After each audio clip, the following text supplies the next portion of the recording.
Hello, everyone. Welcome to our second ED Talk by Malaysian Open Alumni. I'll be your moderator today. I'm Macmook. You saw me for the first ED Talk, and I'll be hosting this second ED Talk. Welcome, everyone. Those from outside Malaysia, welcome. And before we begin, I would like you to introduce yourself. Basically, simple, just your name and your country. Where are you from? Now, you might be wondering, what is Open and who are we? We are actually a very small team of English language educators who have taken online courses, online professional English network that is Open, also known as Open now. Before this, it was known as the e-teacher. And this program is actually fully funded by the US Department of State via the US Embassy Kuala Lumpur. We now get to call ourselves the e-teacher alumni. And if any of you are the alumni of this program out there, you may join us in the future. This webinar is sponsored fully by US Embassy Kuala Lumpur. Now, let me share with you a brief introduction on what is Open. It is open online courses under MOOC, and it offers free online courses to unlimited number of participants. If you are interested to know more about Open program, please log in to their website, Open English Program. Now, let us introduce to you our second star alumni, our speaker for today. She is none other than Farah Jasmine binti Abdullah. Her bachelor degree specialization is in English literature and language studies. She had years of teaching experience in primary and secondary school as an English language teacher before she became a specialist coach in Pekan District Education Office, Pahang. She was honored with the coveted title of Excellent Teachers. We know it's Guru Cemerlang here, for her exceptional repertoire of English strategies and innovative teacher award for her projects in literature and literacy. She frequently conducts workshops for teachers in various topics, including gamifications and game-based learning, and has presented her work related to Newspaper in Education, NIE, and the Malaysian Education Blueprint 2013 to 2025 at various conferences and international platforms. She was involved in the development of English language materials for the revised standards-based curriculum for secondary school, KSSM. Besides, she has been a regular trainer in the English language programs of the US Embassy of Kuala Lumpur. Her personal mission is to reinvigorate the role of literature in the English language education. And she's here with us with her topic, Pedagogy over Technology for Students' Engagement. Madam Farah, now I pass the screen to you. Thank you. Thank you, Meg, my good friend. And also thank you too for introducing me. Well, it was a very detailed bio written for me. Thank you. So, hello everyone. Hello, bonjour. Selamat datang, wherever you are. Okay. Welcome to this webinar, not only by me and my team, also by the treasures of Malaysia. These are our adorable children, the different peoples of Malaysia. Welcome. Okay, before I start, I would have to do some housekeeping. So in the course of the webinar, if or when you lose me, so these are the things you could do. Just stay calm and do any of these, and help is on the way, inshallah. Okay. I've lost track of time. Is it already about 3 months plus since we were hit hard by Mr. COVID-19, right? And if you can see in this beautiful red background, there is a word maze for you. What can you see? Yes, emergency remote teaching. We were thrown into this situation where we have to teach online all of a sudden, out of the blue, whether you are ready or not, because schools are closed and our children need to continue learning. So this is what we resort to: emergency remote teaching. Okay, I would like to know, what was your reaction to this sudden situation, this crisis that hit us hard? All right, so there are 3 ways you may put in your responses, whether you scan the QR code or you go into this website, www.menti.com, and use this code 58031, and please put in your responses.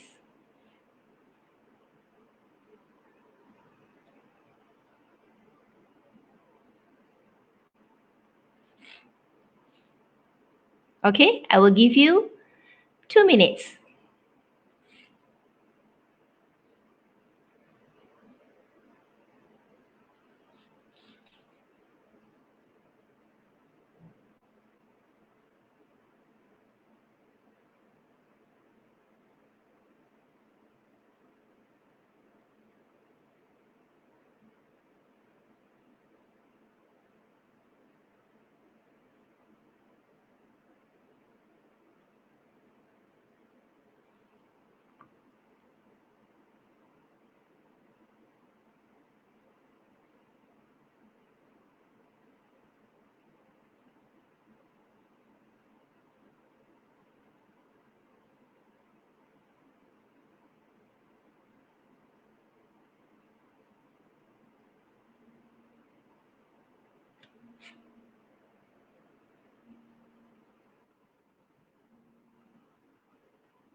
Okay, I hope everybody has put in their responses.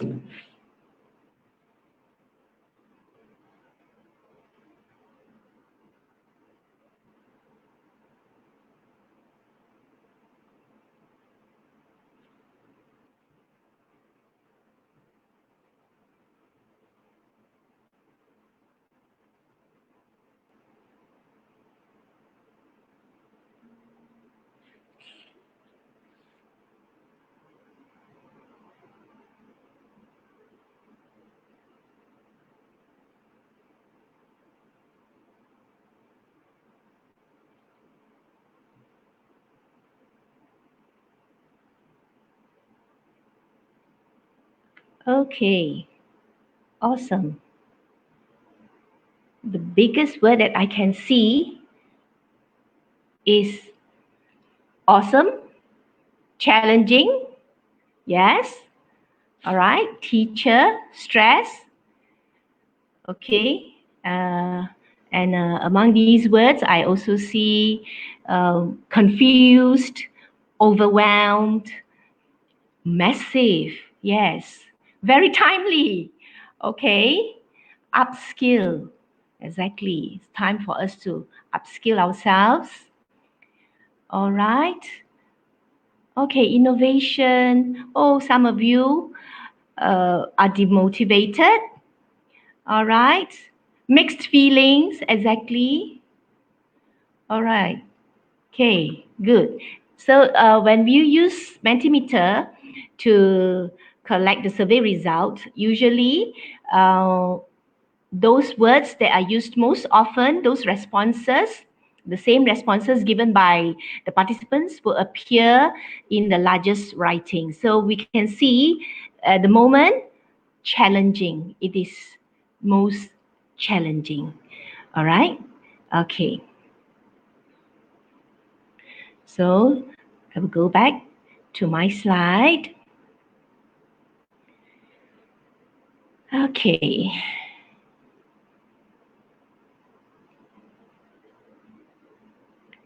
So I know how you feel. The numerous challenges that we have to face during this crisis, because maybe before this we do know how to teach online. We do have the knowledge to about flipped classroom, but we take things for granted, and maybe we do not so often carry out online classes. So when we were suddenly hit hard by this crisis, we had to do everything. And that is the time that we realized we face so many challenges, such as these, which I have already listed down here. Yeah. Okay, connectivity, mobile data, yes. We find that our children keep telling us that they have run out of data and they cannot be online, they cannot attend our classes, right? And some of them may have to share gadgets or devices with their siblings, some with parents as well. And of course, I'm not going to deny that all of us were suddenly trying so hard to learn everything, because our confidence level was busted out of the blue. Okay, some of us will be scrambling to attend every webinar to learn, to pick up one or two tools or apps to use in our online classes. All right, and besides that, of course, on the part of our children, of our students, we can see attendance issues, maybe lack of participation, the students' responses are lukewarm. Okay, their attention, or should I say inattention, was always there greeting us. All right, and we definitely see a lack of motivation. All right. All right. When you were put in this situation, so you will see that you face some difficulties, or perhaps some of you find a new joy, because there's definitely some differences between face-to-face instruction and online teaching. So can you please type in the chat box one difference which you encountered when you were first given this task to do your remote teaching?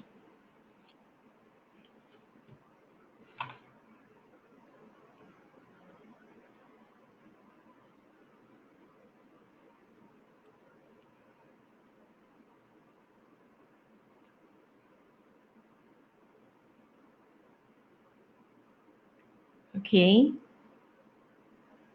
flexibility.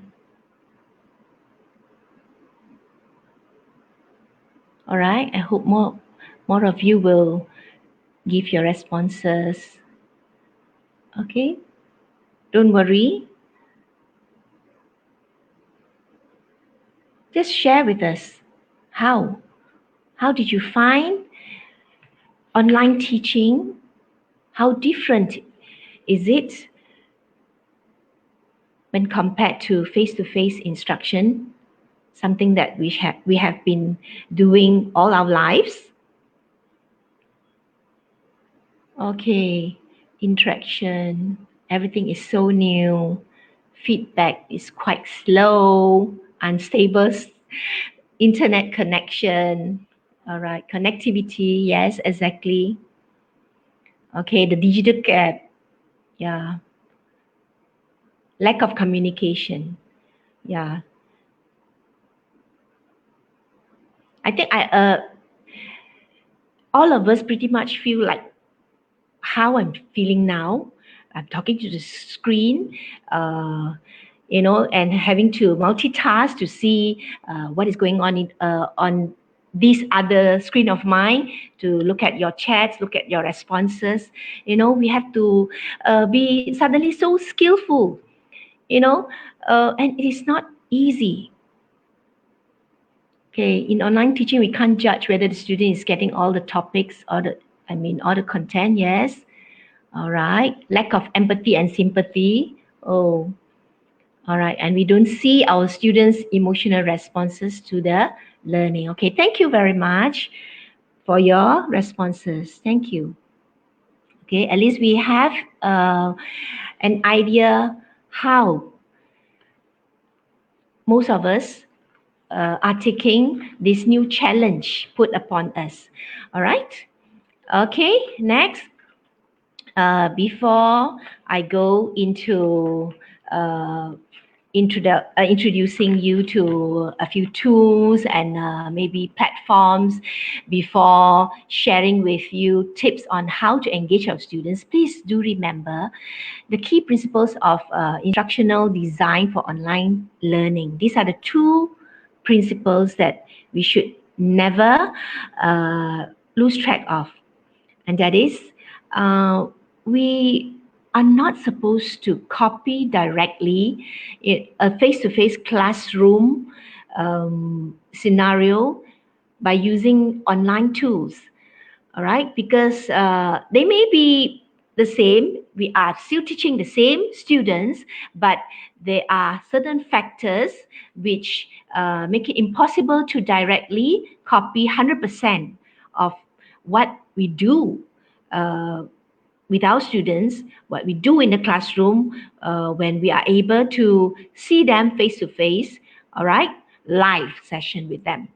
Again, and another one, never completely eliminate a useful instructional strategy from your toolbox. You may need to use all those that you have learned. So in other words, we will do whatever that we are familiar with. All right, it is new, but it is not entirely new that we cannot use, reuse, or completely discard what we have been doing. All right, okay, so yeah, all of a sudden we were all attacked by an avalanche of tools and platforms and new apps and God knows what new application and resources which we have not ever heard of, right? It's quite a scary feeling, right? Okay, and for online teaching, I'm quite sure by now you can already see that there are two categories, which are synchronous and asynchronous. Okay, here I have listed down some of the differences, okay, between the two. Right, for the live session, almost like our face-to-face instruction, is just that we are going through the media of perhaps using Teams or Google Meet, and in Malaysia, you will find that a lot of teachers, a lot of our students prefer to use the social media, WhatsApp or even Telegram, Why? I will later share with you why that it is so popular. Okay, and besides that new term, synchronous and asynchronous, we also begin to dig out our own notes. Oh dear, I remember attending this course. The speaker mentioned blended learning. What is blended learning? All right, because when you attend some of the webinars, maybe the speakers also would recommend doing blended learning to share materials with your students. So that is when you would like to revise what actually is the meaning or definition of blended learning so as not to go off track. All right, so this is the definition of blended learning. It is an approach that combines online educational materials and also traditional classroom methods, right? So a mixture of both. We will use resources from online, which we can Google, all right, as well as maybe printed materials that you screenshot and send to your students, right? That will be what we meant by blended learning. Okay, the rule of thumb to get started, although you already have for 3 months now, maybe just as in Malaysia, we have started school, children, certain forms, namely the Form 5, the 5th formers and the 6th formers have returned to school for 3 days now. So maybe, just maybe, the other teachers who have all returned to school will be busy preparing their online classes to do their remote teaching for the other students who cannot be present to school because of social distancing. So we cannot accommodate the whole lot of them. So only the 2 special forms have been chosen to return to school because they still need to prepare for a very important exam at the beginning of next year. All right. So keep calm, set realistic goals. All right. You do not have to reinvent the wheels. We are doing everything that we have been familiar with maybe 1 or 2 new things that can improve our teaching, just like what I shared earlier, the tools and the apps which you may need. You may not need to use all of them. All right. Okay. Having said that, it is crucial for us to also understand under this theory of transactional distance, we somehow will need to do some changes in our teaching because of this distance, transactional distance. That's why somebody was saying maybe we shouldn't be saying it is social distancing. Maybe it's transactional distancing, especially for teachers in the education sector, because we cannot tell our students that we are practicing social distancing as if we do not need to socialize when actually in teaching we definitely will be using the communicative approach. We need our students to answer questions, to give responses, to tell us answers, to ask questions. So for this theory, we propose that we concentrate on 3 things, that is using a lot of dialogues, okay, do some minor changes to the structure which I'll be sharing with you, by and by. And of course, we will start to promote learner autonomy. All right. So in the practical lesson structure, based on this theory by Moore, teachers should be planning lessons that enable students to ask more questions. All right, more interaction.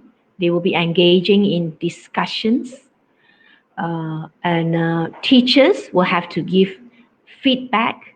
In fact, maybe even feed forward, so as to support our students in carrying out activities which are not going to be done in the classroom. Because instructions will be given online. Nevertheless, even if you are using Zoom, virtual conferences, but the media that we are using is not the same. So there is this barrier between an emotional barrier, all right, the physical barrier between you and your students.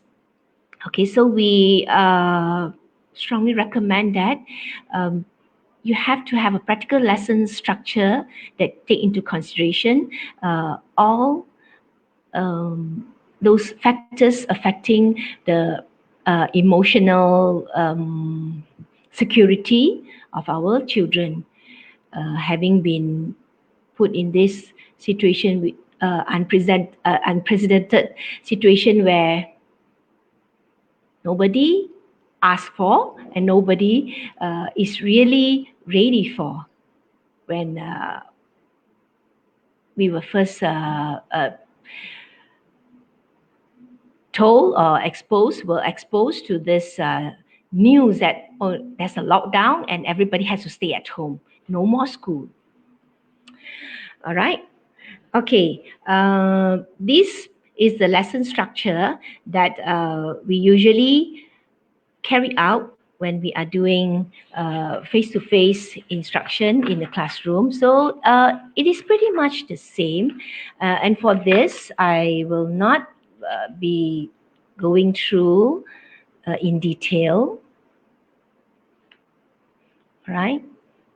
Because I would like to concentrate on giving you the tips on how to ensure student engagement during remote teaching. All right. If you look at this, you will find that for the 100% online courses for people who have been carrying out online teaching for years and years, they will know that synchronous learning only take up a small percentage. I mean, the instructions given live to our students only happen at around maybe 25 to 30%. And the bulk of it goes to asynchronous learning. And why is that so? Yeah. As compared to 100% face-to-face courses.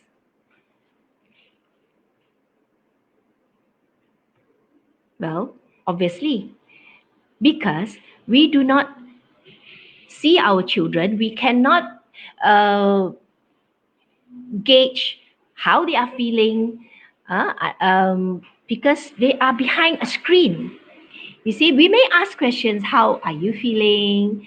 You know, oh, good, we are all good. Are you happy? Oh, we are happy. We hope we can still, be in the holiday for another 2 months. Some students say that. But some students, I have some who actually miss schools because they miss their friends. They want, after all, we are all social beings. After some time, we will find that, no, I want to go back to school. I want to go back and see my friends, my colleagues, my classmates. All right. So, Yeah, for the 100% face-to-face courses, we do not worry because the children are in front of us. We can ask them questions, we can look at their facial expressions, we know whether they are following, we know whether they are stuck or they feel stressed, they are not able to carry out certain tasks because we are able to see them face to face. Whereas in our online courses, in remote teaching, the live session is about the only time that we communicate with our children. And what more for certain classes that we carry out via WhatsApp or Telegram, we actually do not see the children's faces. I occasionally would ask them to post a picture or maybe do a sound recording, say hi, But then when behind the screen, it's really hard to tell. Therefore, a lot of learning actually happens during the asynchronous session. So that is very much needed, and which is why I will be sharing with you tips how to do your flipped classroom. All right. Okay. Okay, the task designed for synchronous learning. Let's look at this first. All right.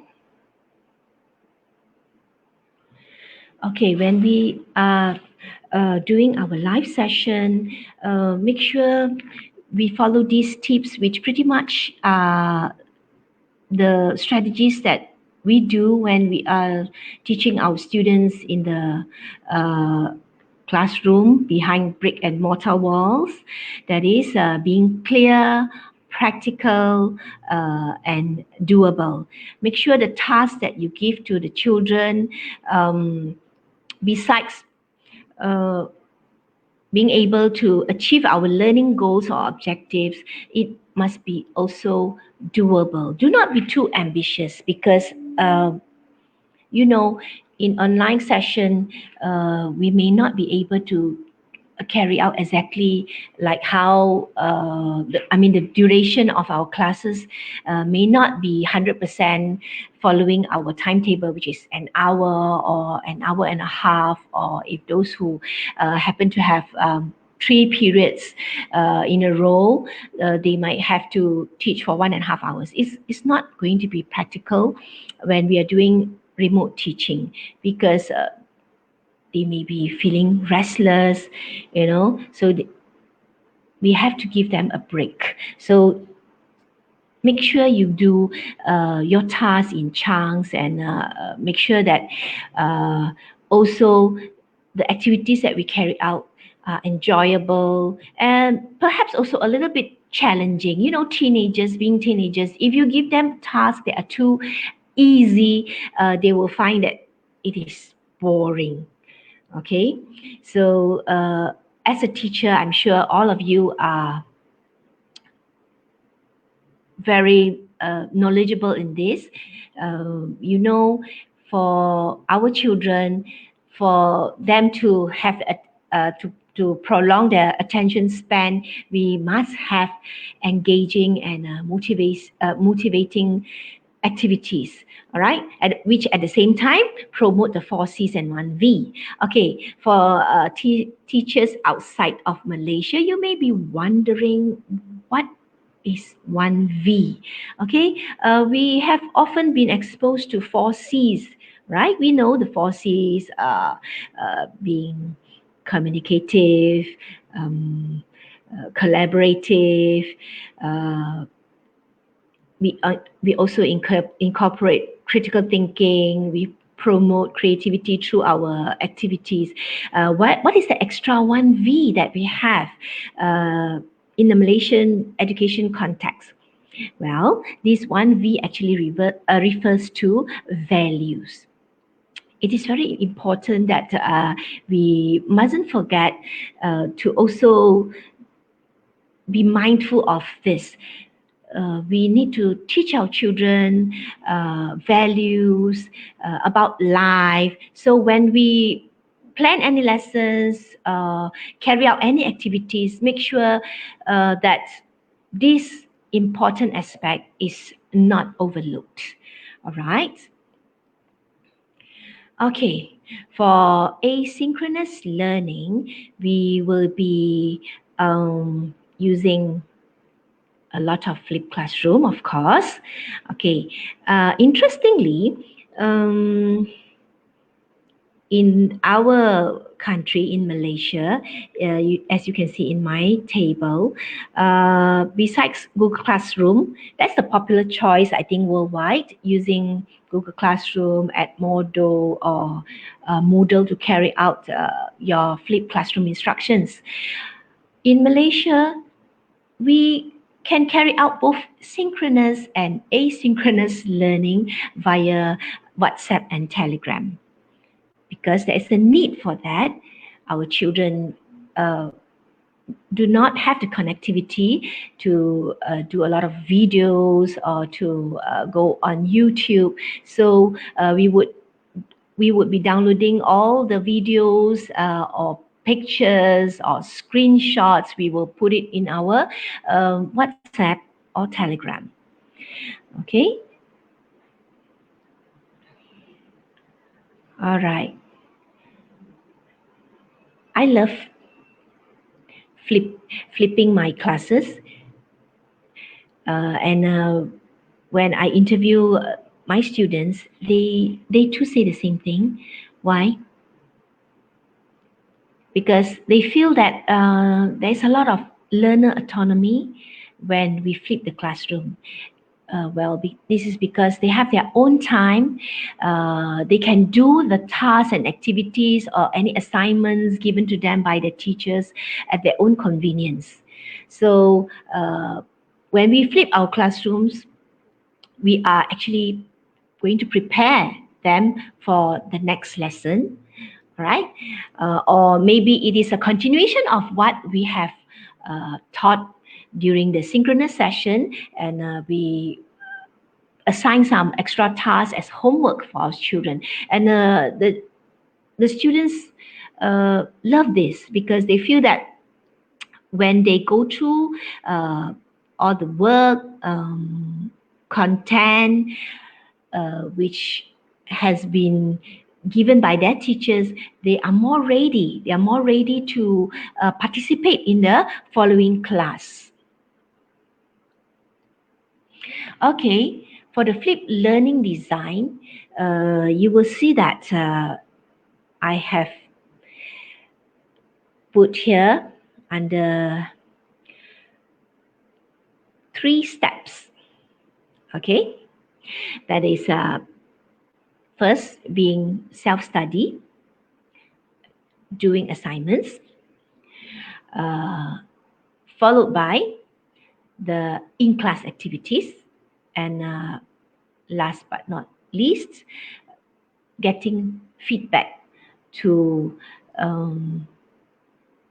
the assignment that they have submitted to us. Okay.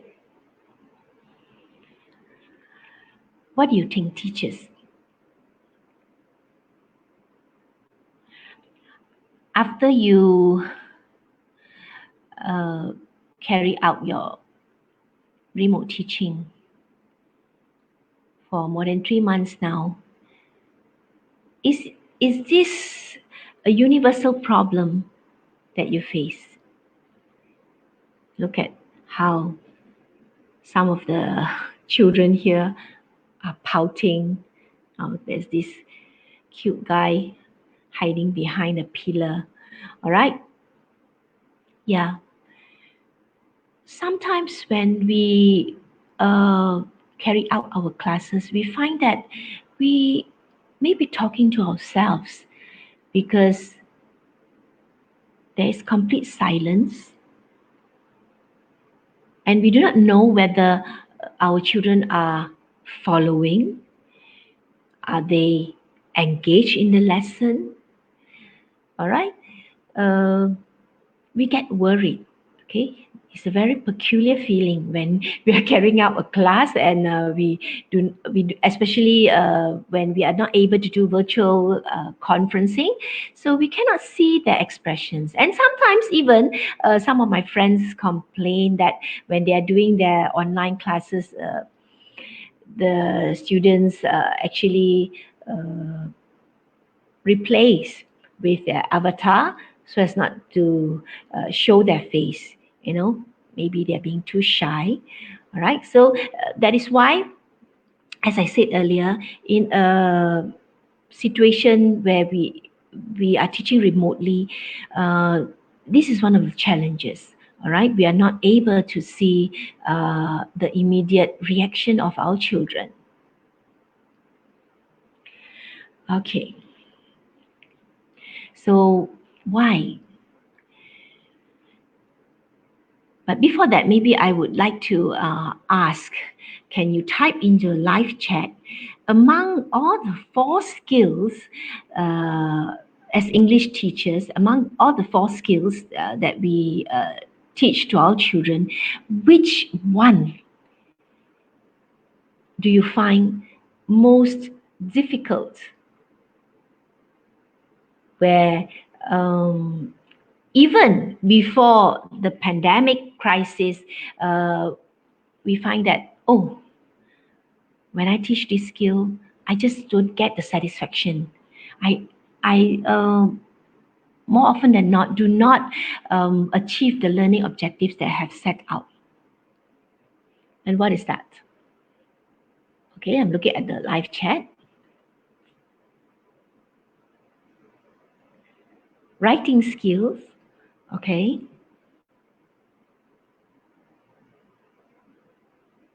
All right.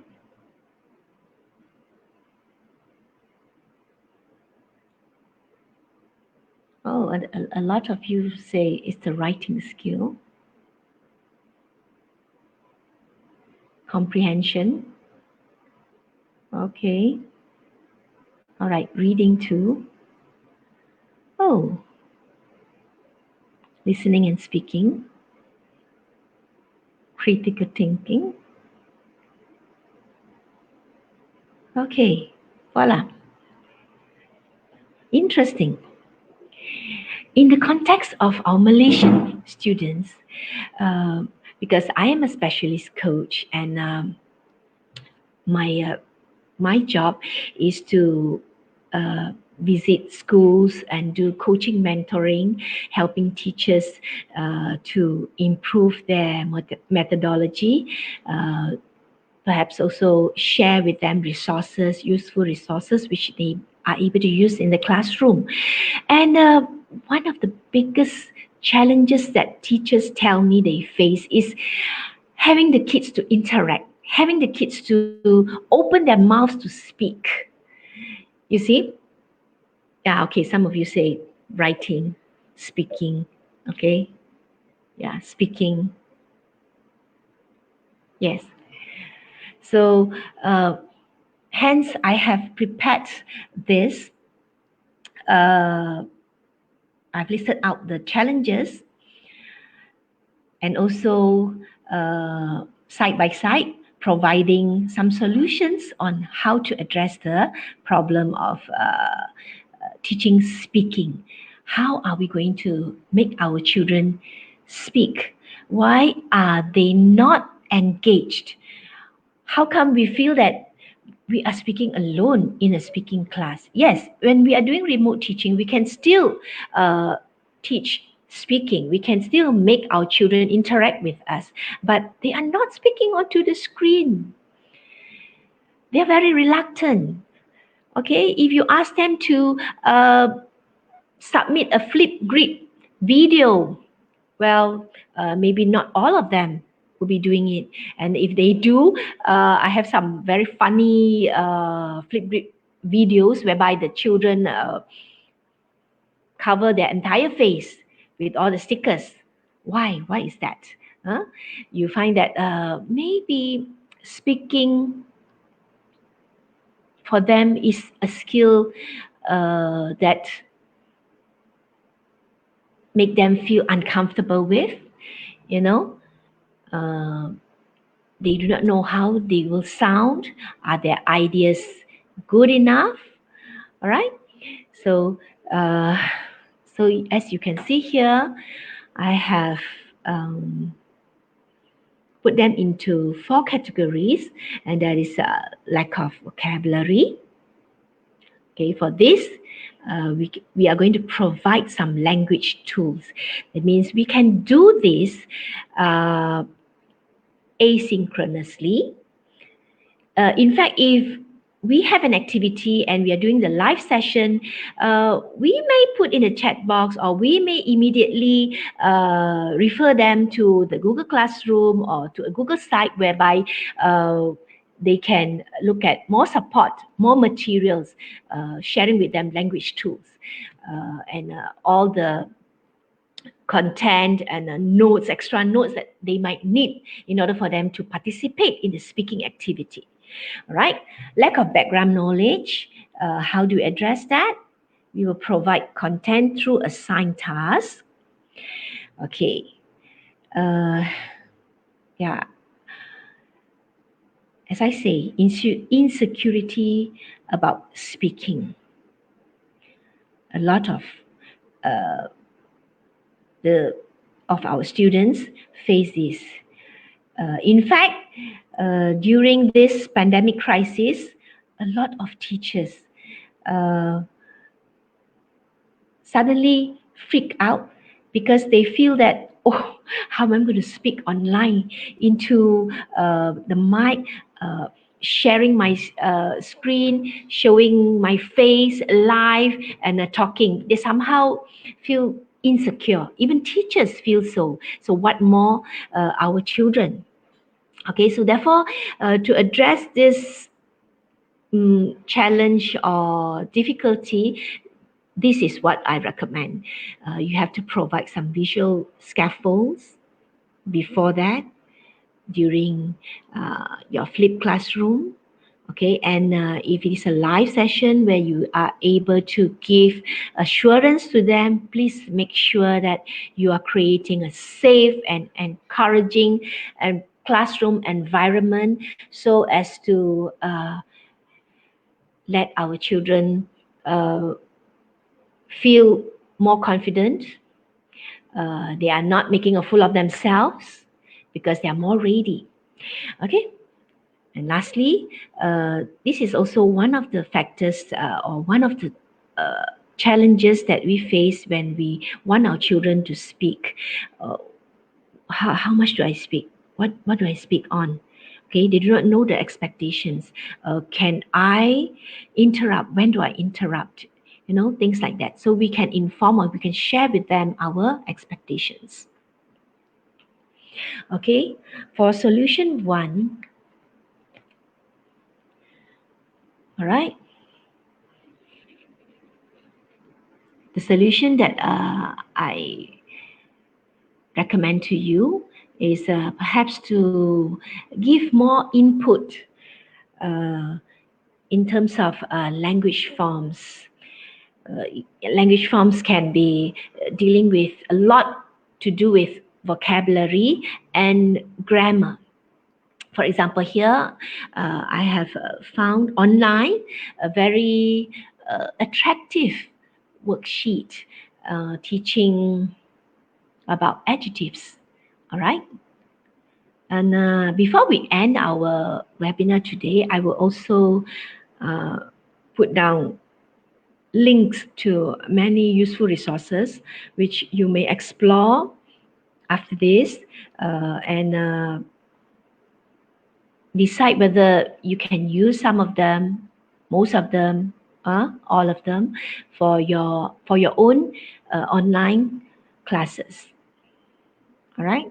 So this is an example.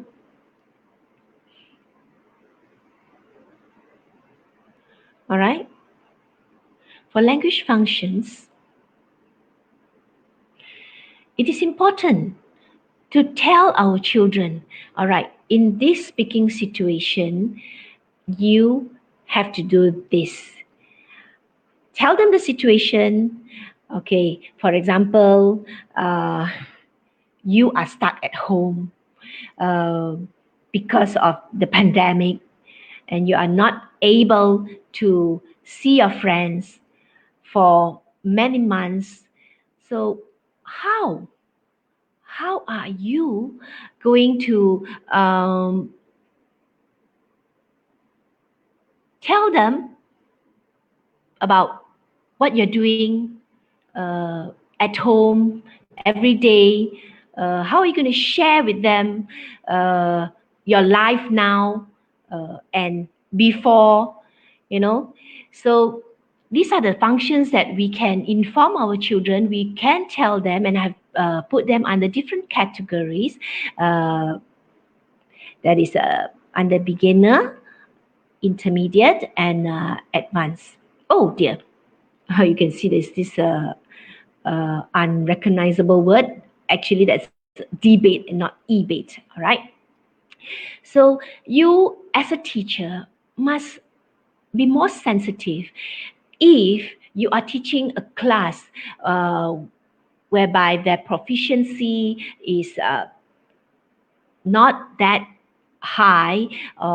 The children in this class lack vocabulary, lack the confidence to speak. We cannot immediately ask them to debate about something or to do a task which requires them to use their analytical skill to speak. Perhaps we can start with identifying something. Okay, can you identify 10 things that you cannot live without but have to make do now that we are in this crisis? Okay, or 10 activities. So most of the children will tell you hanging out. I cannot hang out with my friends. Okay. Also they say sports. Okay. The boys, even my own son, is missing football a lot. He can't wait, to go back to school, to meet his friends, to play football. All right. So I think we can personalize teaching by giving them skills, or tasks that they are able to carry out, doable tasks based on their level of achievement. And perhaps also in your flipped classroom, whatever platform that you're using, you may share with them language scripts. In a face-to-face classroom, this is what I usually do. I would have all these sentence starters written out or printed out on A4 paper, on cards, pasted around the room. All right. Depending on how you carry out your exercise or your activity. If you're going to play a game whereby there are two groups, maybe one group will have all the cards with the sentence starters, and they have to start interviewing someone from another group. All right. But if you are doing running dictation, where you are doing a class activity that involves everybody and you want them to run around, so you can actually have those cards pasted around your classroom. But in remote teaching, how do we do that? We can still do that. If you are using WhatsApp or Telegram to teach, why don't we share first all these maybe in Google Docs, all right, so that they have something to refer to. So you will tell them, okay, I have this task. Now you are going to interview somebody important, maybe the Prime Minister. So how do you go about it? I want you to refer to the language scripts which I have shared earlier in your Google Classroom. Don't forget to look it up in the Google Doc that I just shared. All right, just download it, open it up, and you can see it there. And you can use, you may not have to use all. Maybe choose a few that you like, and that's when they are more confident, because they will use, to ask somebody, to disagree with somebody, how am I going to clarify, these will be their guide, right? Sometimes kids, I carried out once an activity, asking them whether they agree or not agree that we should be, having longer holidays. And then somebody say, "Oh no, I want to go back to school. I miss my friends, and I don't like the holidays." And immediately, almost immediately, one of his friends say, "I don't agree with you. You are so wrong." You can see that they are being emotional, of course, because they might feel that it's a hypocritical thing to say. Are you sure you want to go back to school? All right. But then again, even so, you are not supposed to sound rude. Okay. There are many ways to show that you disagree. Even to say, "I disagree with you," sounds rude. You may say that, "Okay, I see your point, but what about our studies? What about our learning? If we are not going to school, are we going to continue doing online classes? Don't you feel that it's quite difficult?" You know? So at least when you give them guides like this, or cards with information gaps, sentence halves, they will find that, yeah, I can do it. It's not that difficult. It won't kill me. All right. And if you remember, the second challenge that we talk about, that is the lack of, hold on,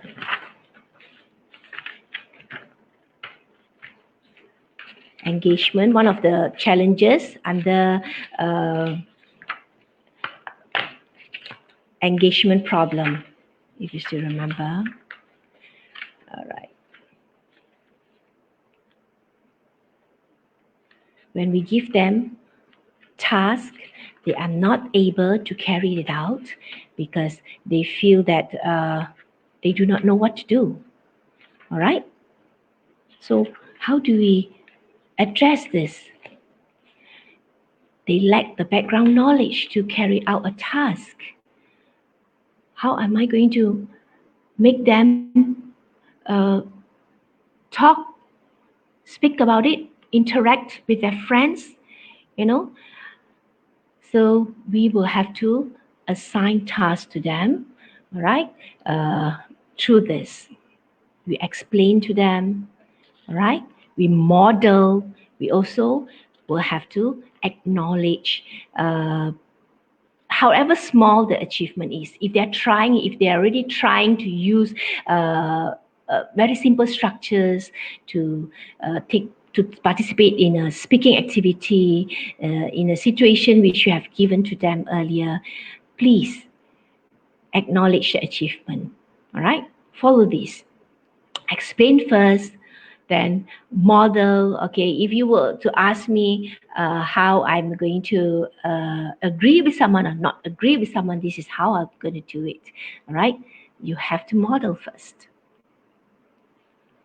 Okay, and then when we are talking about children being shy, hiding behind the pillars, hiding behind their screen, not wanting to open their mouth, not wanting to show their face, they feel that, oh, I can't talk, I'm very nervous. All right, so we can provide this. We can provide images to prompt them. All right, we can give them graphic organizers. All right, you may lay out your points first. Put them inside graphic organizers. What do you want to say? Okay, what is your first point? What is your second point? Okay, how am I going to justify that I want to go back to school, I do not want to go back to school, or I am enjoying this holiday? So you have to give them some tools in the form of perhaps graphic organizers, all right, and so on and so forth. All right, these are all the for Relias, we can. I would recommend not only to young children, also perhaps also to adults. All right. Sometimes when you are already bored doing your online classes, sending documents, screenshots, asking them to watch a short video, you may say, okay, now go, I give you 2 minutes, grab something from your bedroom or from your kitchen, which you find very useful during this lockdown, during this period where you are not going out, you cooked a lot at home. So go run and find me one object very precious to you, which you realize you cannot live without from now on, okay, because of what you are going through now. So that will make things quite interesting, because when you personalize your teaching, where you make them talk about their own self, their lives, their daily activities, they will find it less threatening.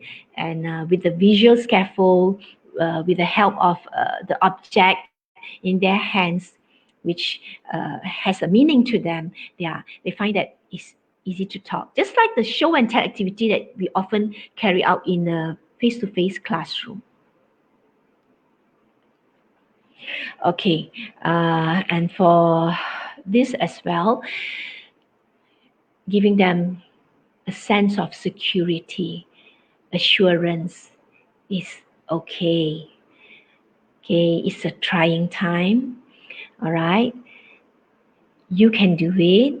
Although I can't see you, but I think when you are in your breakout rooms, you'll be able to do it. You'll be able to talk.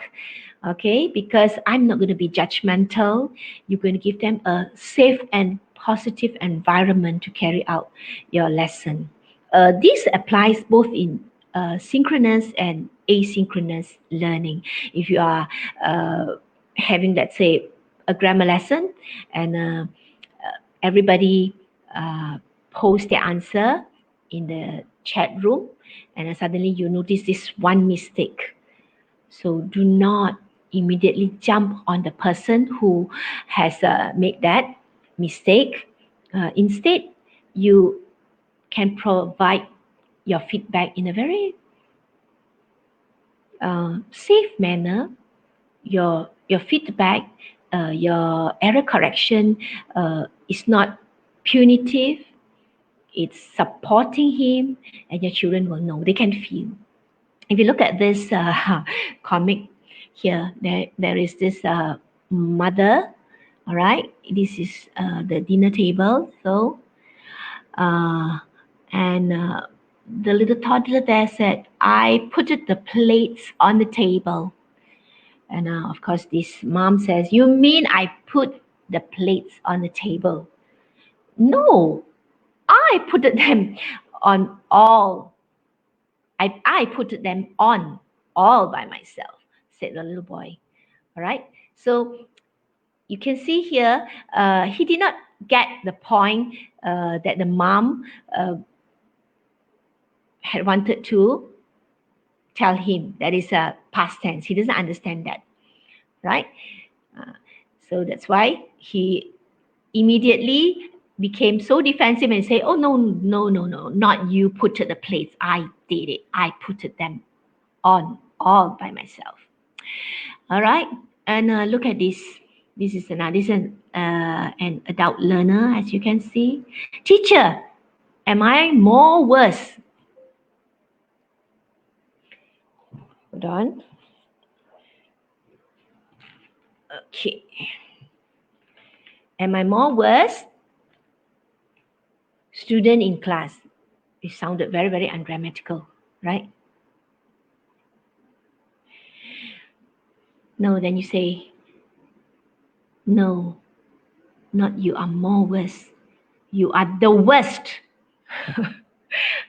And your intention is to correct the grammar, but you sounded so harsh when you are telling your kids that, no, you're not worse. You're the worst. Superlative, not just comparative. So that's why these poor adult learners say, okay, I promise I will be more better tomorrow. And you can see he's still making that mistake. All right. So we as teachers always remember, especially dealing with teens, do not be too harsh on them. Do not embarrass them, make them feel humiliated in front of their peers, their friends. They are quite sensitive. I think this applies to everybody, even adults, or the more so for adults, right? So we have to be more sensitive and try the best way we can to give comments on, okay, I do not think you are more worse. You can become better, you know. And then when you have the chance to meet this particular student personally, you can actually point out, okay, well, this is how you do it. All right, this sentence can be written more grammatically correct in this way. Oh, okay. So you see, another nagging problem that we see in classrooms is that teachers talking more than students. This will also bore our children and make them less engaged. It will, once they find that it's boring to go to class because the teacher is always talking, I don't get a chance to talk. Or sometimes during your maybe online classes. All right, sorry. Somebody commented something, and the teacher goes on and on commenting that, oh, you should do it this way. And sometimes you go a little bit overboard, all right, monopolizing the conversation or monopolizing the platform when it should be the children talking, especially if you have given them a task. So do not be too quick to point out mistakes. All right, give them a chance to do their activity. Right. Hence, we can avoid them telling you, teacher, why are you teaching when I'm conversing? All right, just like how you tell them, why are you talking during my lesson? Okay. And share your expectation, all right, by doing this. Remember when we say, when children do not know what to do, how much to say, when to say, when to chip in, how to contribute, you can share with them the expectations. Have this typed out, written out, shared with them on any platforms. If you are using WhatsApp, you have maybe already earlier on shared with them. Okay, these are the things I would expect you to do. Whenever your friends are speaking, please listen actively. Okay, and if you have a question, you may ask for clarification and model. How do you ask for clarification? Please don't say, what do you say? Say again. Okay, that's being rude. Always use please. Do you mind repeating what you say? Do you mind telling me again how to go about doing this activity? All right, so you are able to ask for clarification. You are able to participate better because you are not worried, I'm not doing the wrong thing. Am I flouting the rules? Will my teacher bark at me? Right? Because you have already shared your expectations with them early on. So you add on to what others say. You also refer to text or instructions if things become complicated, you're unsure, right? And interact, please, especially for speaking. As a matter of fact, because some of you say you have problem engaging your students when you're doing writing. I'm quite sure when you are teaching writing, you don't jump straight away into the writing task, right?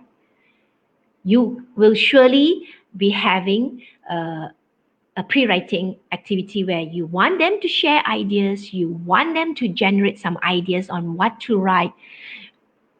You know, everybody brainstorm, say something. So the tips I've shared with you are actually relevant to teach all the four skills, and all the more so if you are having a listening and speaking class per se. So respond also to what others say. Don't just keep quiet. Later, I will share with you when your kids are quiet, what can you do? What can you make them say? What can you do to ensure that they are still there? Hey, are you with me? Right? And always, always, always remind them never to monopolize conversation. Okay, how much time do I have? All right.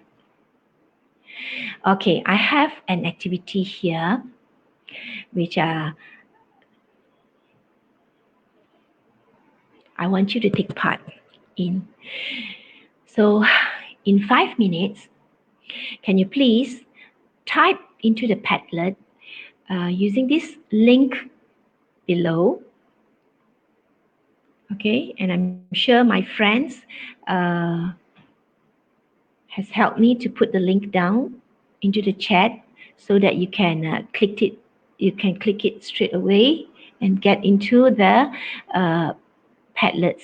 So in 5 minutes, very quickly, can you please contribute one idea how you are going to make things easier for your kids to prepare them for the next class? How are you going to flip your instructions? All right.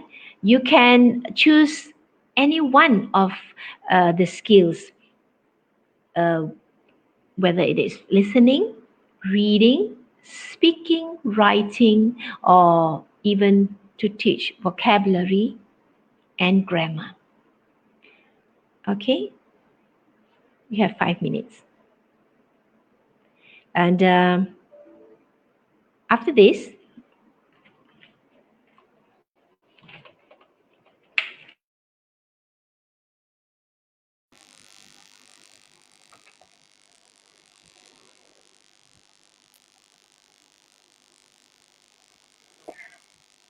Hello, everyone. While waiting for you to answer in Padlet, I will forward your questions to Madam Farah.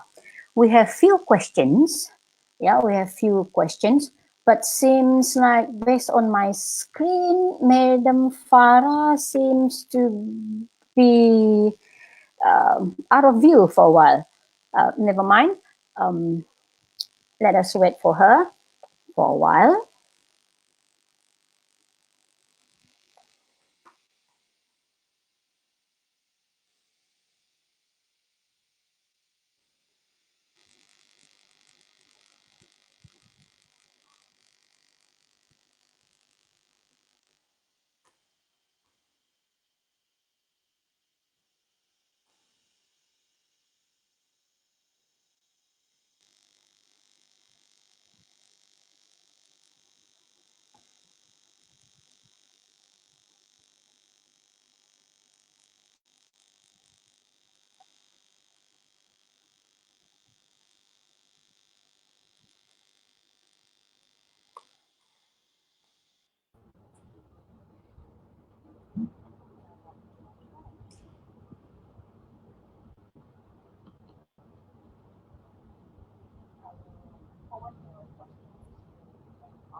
Okay, Madam Farah.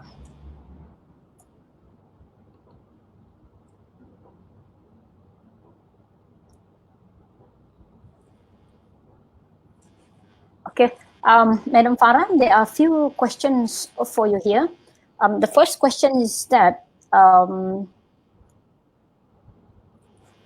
are so many questions actually. How far students can sit in a virtual classroom? Yeah, during this movement control, we had our remote learning and online learning.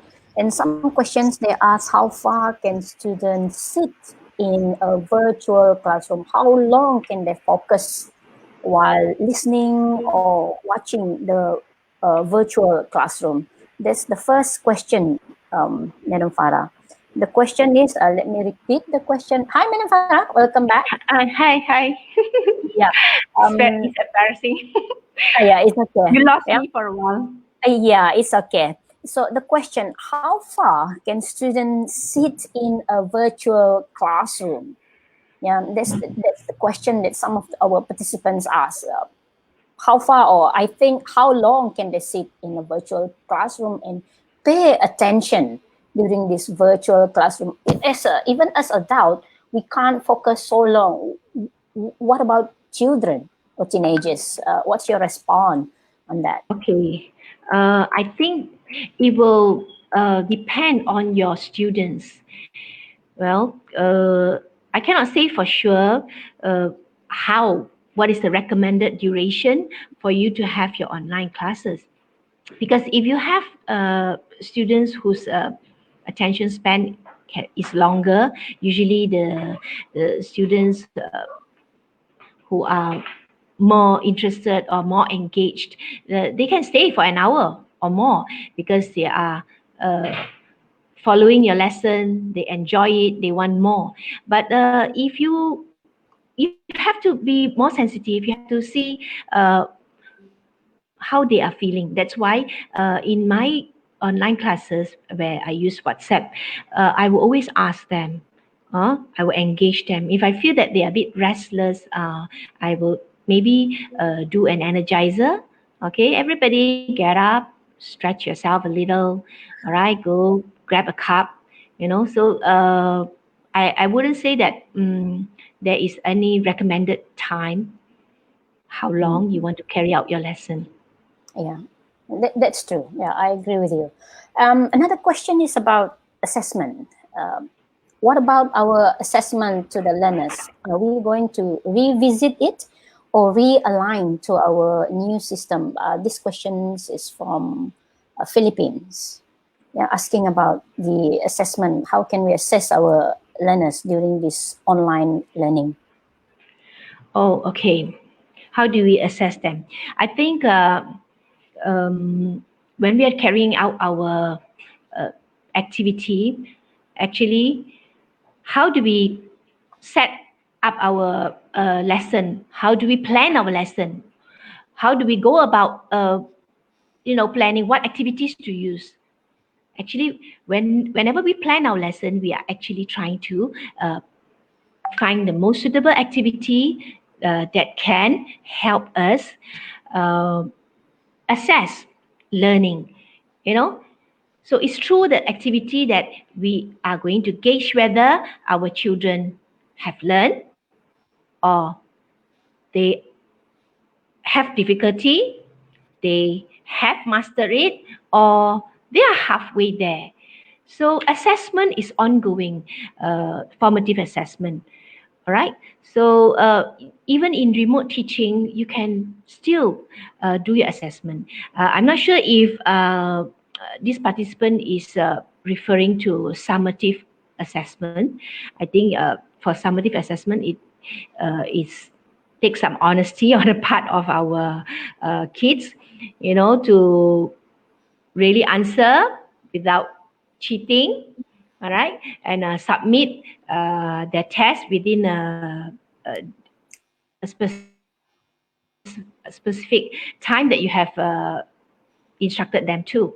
All right, but if you're talking about ongoing assessment for learning, so we we can assess how they are learning through our observation. All right. When we ask a question and we want them to respond in the live chat, just like how I ask you to do, and maybe even at times you can ask them to compare the answer against a key you have given to them. This one will be very useful when you are giving them homework, you are assigning them tasks in your flipped classroom, so you may not be able to look at everybody's work. So sometimes for easy exercise which you are able to handle it, so you say, okay, this is the key, you will check your answers, but please remember, they have to get back to you. They have to report their score, all right? And then you have to double check. They may have to submit to you personally. If you are doing WhatsApp class, you can ask them to personal message you, send in their answers, all right? All right. So does that answer the question?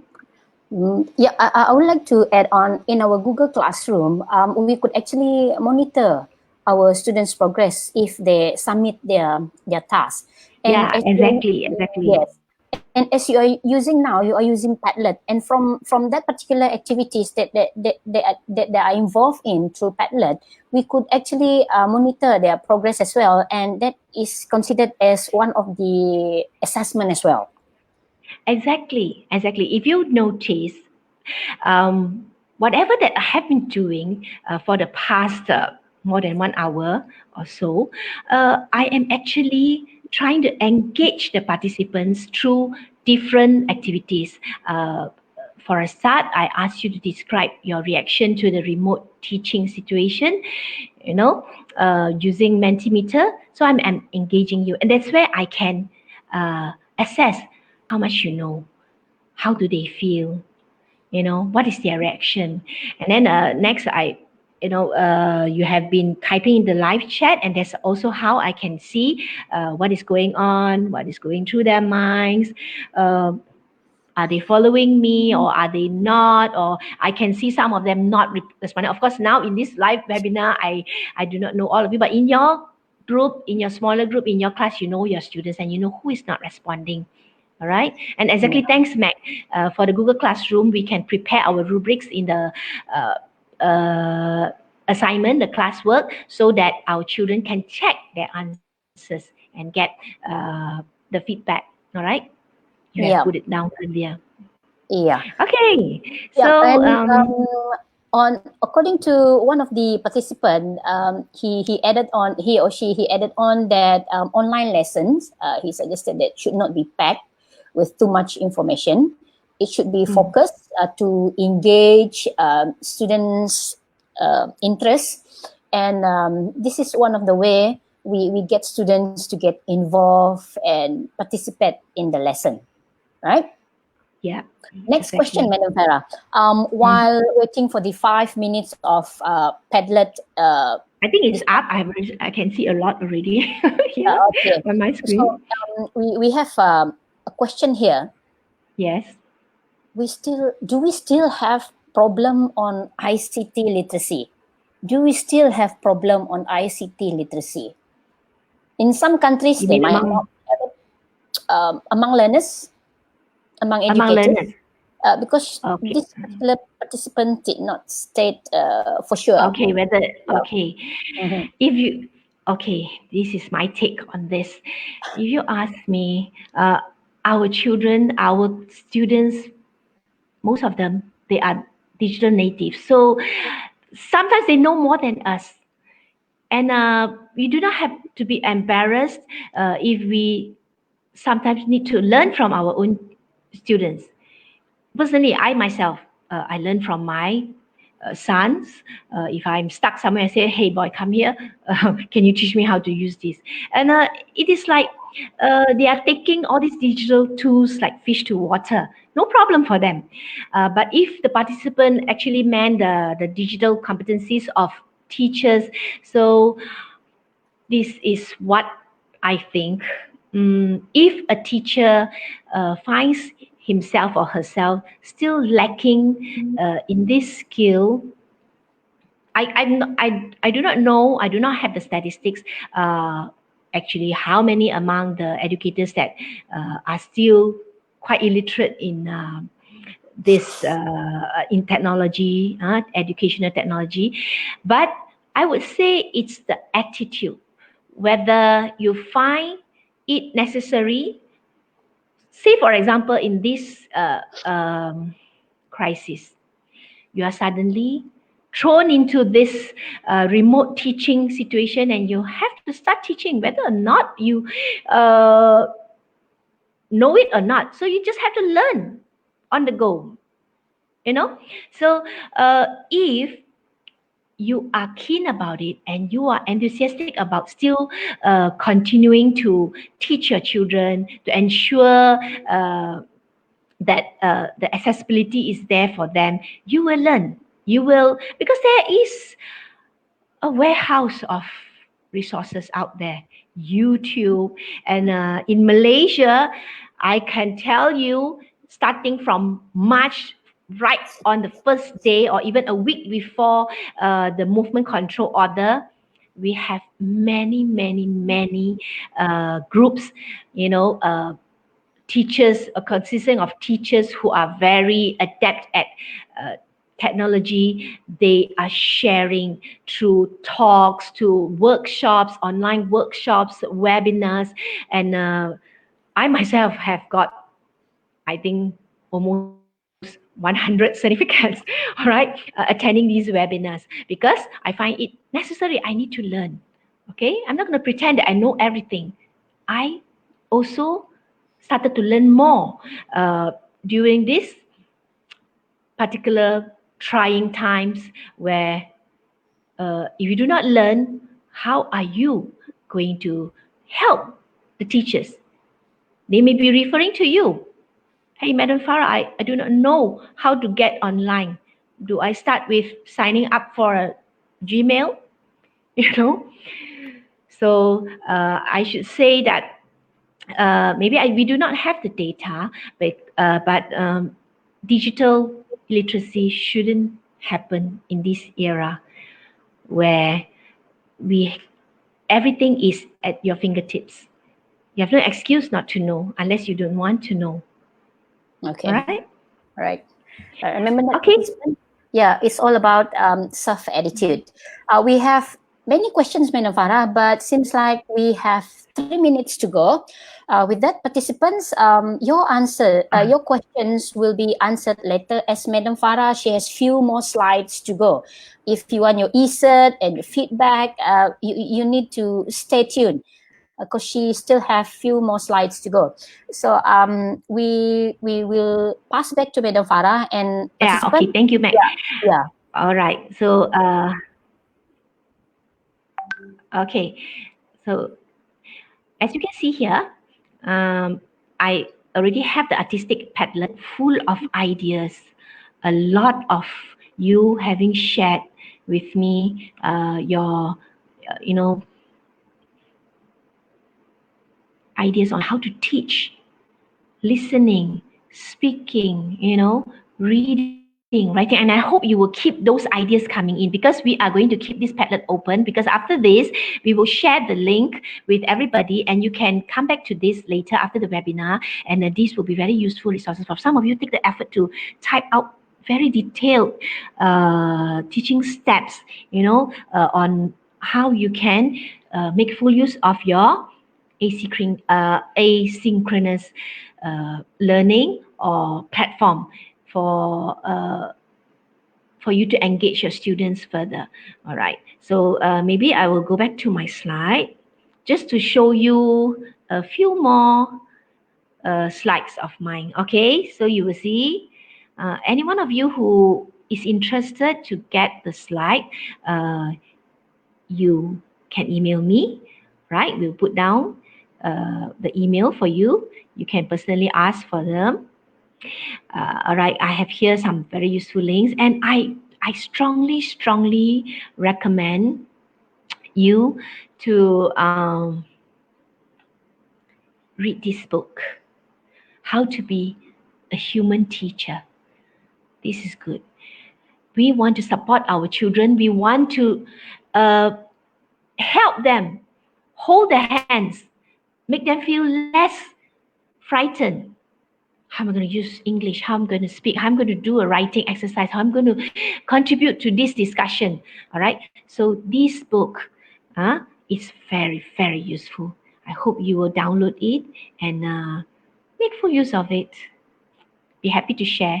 All right. So for the final 1 minute to go, I think I just quickly show you how I use WhatsApp. It is doable. All right. You lay down the ground rules in your WhatsApp. All right. How do you make social connection? Don't just start your class and say, okay, now turn to which page, or okay, now I want to look at your writing task. No, make some social connection. Okay, this is what I've shared on the Google Classroom. All right, you have a variety of activities to avoid monotony. Sometimes I put them on Google Sites so that they can refer to. To teach online using WhatsApp, sometimes it's difficult because they have to scroll. Even if you start the messages, there will be too many messages. So you can actually have another platform where they can go, and look at what you have shared, the instructions or learning objectives and so on and so forth. All right. So you can see I usually have a warm up with light exercise. All right. Okay. Excuse me, Madam Farah. Yeah. Farah, could you please share your slides with us? Yeah, we can't see your slides. Thank you. Oh, sorry. Yeah, it's okay. Sorry for that, viewers. Yeah. Sorry. I thought it has been shared.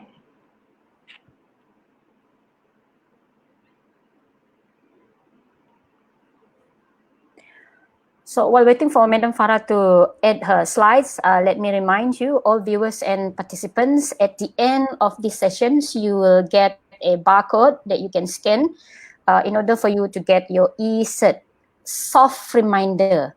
Please key in or type your particulars correctly, as if you type your email address wrongly, you will not get your e-cert. Yeah, so please double check, triple check, quadruple check before you submit. Yeah. Madam Farah, is the Matt, slide can you see my ready? screen now? Can you see my No, screen? not yet. Can you click on share screen?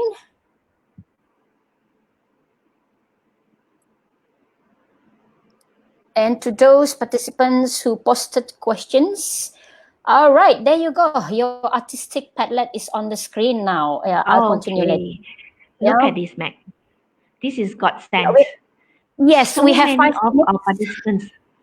Yeah, we have 5 minutes left. So this one will be shared with them. All right. Okay. Yeah. All right. So I was talking about how I shared all this. I'll just breeze through this very, very quickly. Okay. All right.